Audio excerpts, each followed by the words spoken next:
Hello, and welcome to Philosophy 230, Contemporary Moral Problems.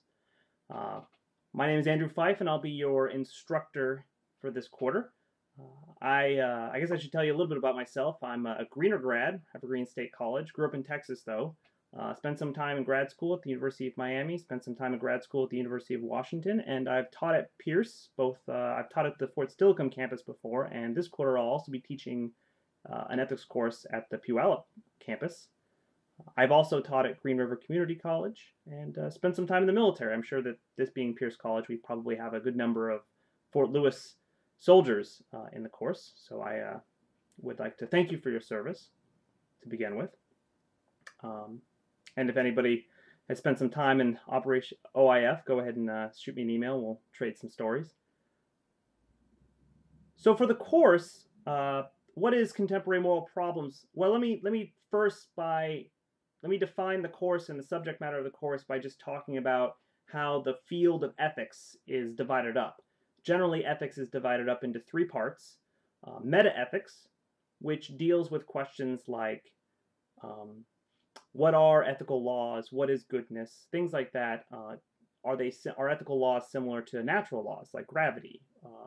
Is goodness some sort of weird? How does goodness, having beliefs about what things are good, motivate us? Are moral statements just descriptions of the world, or are they some sort of command or expression of feeling? So metaethics, one way to think about metaethics is when I say murder is wrong, metaethics deals with what does that question mean? Is it saying that there's some sort of property of wrongness, like red, that the act of murder has?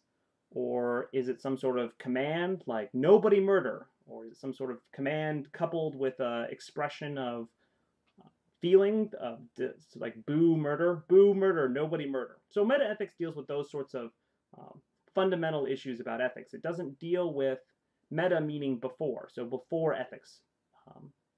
It doesn't deal with what you should do or coming up with answers about what ethical rules we should follow or dealing with specific moral problems, because it's just dealing with the place of ethical truths in the broader scheme, the broader metaphysics of the world. The next branch of ethics, so that's metaethics, before ethics, then we have what's sometimes called ethical theory or normative ethics. And those are the abstract, broad theories which may or may not be true about the ethical facts of our world.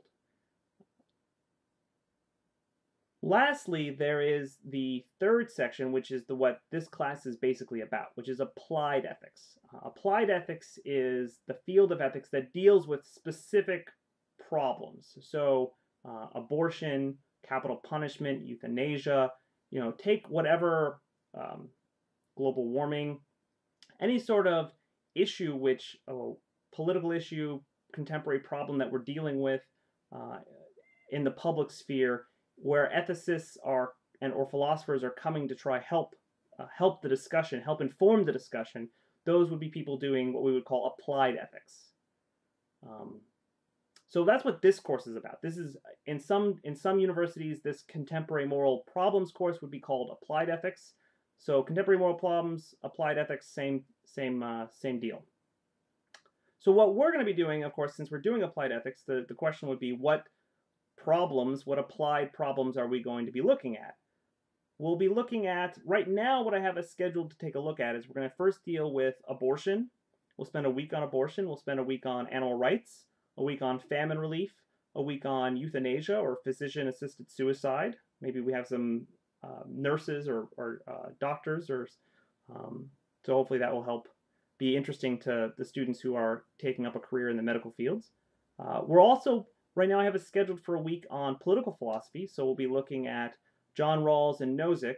Rawls is sort of the more, generally seen more of a liberal, and Nozick is seen more as a libertarian or conservative political philosopher, so we'll be talking a little bit about those dueling positions. And then we'll be looking at capital punishment, or the death penalty. I also have some interesting reading on pornography. So if I later decide that the political philosophy readings or some of the readings towards the end, I'm not sure if we need to substitute one of those subjects was something different, I have some readings on pornography. That's what I'm trying to say. Or if we need more readings because we go through something a little more quickly. That's my sort of extra subject, which I have in my back pocket in case it's needed. But of course, before we do applied ethics, or at least I would not want to do applied ethics unless I already had some grounding in the abstract theory that we need to bring to bear to these applied issues. So the first thing we're going to take a look at, so basically we're going to look at those specific problems for the second half of the course. Starting about right after your midterm, we'll take a look at those. We'll start looking at those specific problems. For the the first week will be introductory material. What is ethics? What are arguments? What makes a good argument? Then we're going to spend 3 weeks or 3 lessons on the broad abstract theories.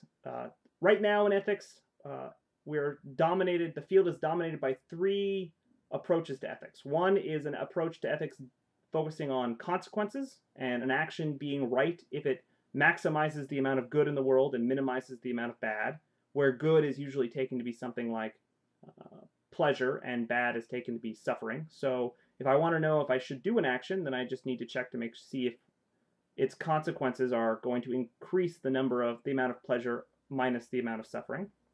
The other approach is a rule-based approach, which is focused on the value of free choice. It's a long story, but it's basically, there's a couple ways in which the rule is expressed. One way is that you should only perform an action which is an action for a goal if that action could be the universal way of accomplishing that goal. The other way the rule is sort of put is, and this doesn't sound like the same, but it is very similar in application, that you shouldn't use people or treat people as a tool for you accomplishing your goals.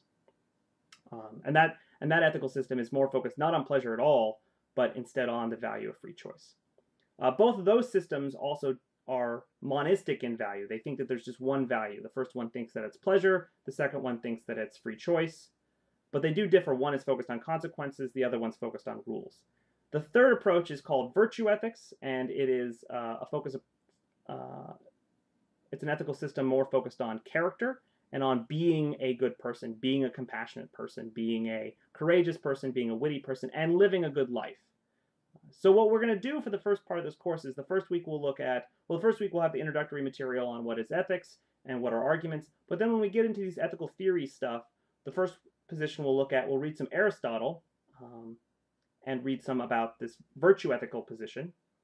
Then we'll move on to utilitarianism or consequentialism, which is the approach that's focused on pleasure and on performing actions which will maximize the total amount of pleasure in the universe.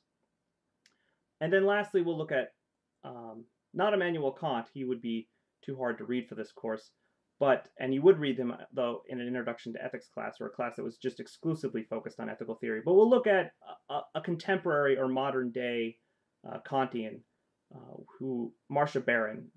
She's just a great writer, so I look forward to studying her with you all. Then we're going to have our first exam, which will cover those 3 theories. We'll have one exam which doesn't come until our first exam doesn't come until pretty late in the quarter, and it will cover all those 3 ethical theories to make sure that you have a good basis in this abstract theory about where right action or ethical demands come from. And then once we're done with that, we'll move into the applied part. We'll spend a week on abortion and a week on animal rights, and then we'll have an exam. We'll spend a week on famine relief and euthanasia, and then we'll have an exam. We'll spend a week on political philosophy and capital punishment, and then we'll have an exam. So all in all, you'll have 4 exams, about 25 questions each. You'll have about an hour to complete them. They'll be available for a certain window of time. I'm not sure how long I want to make them available.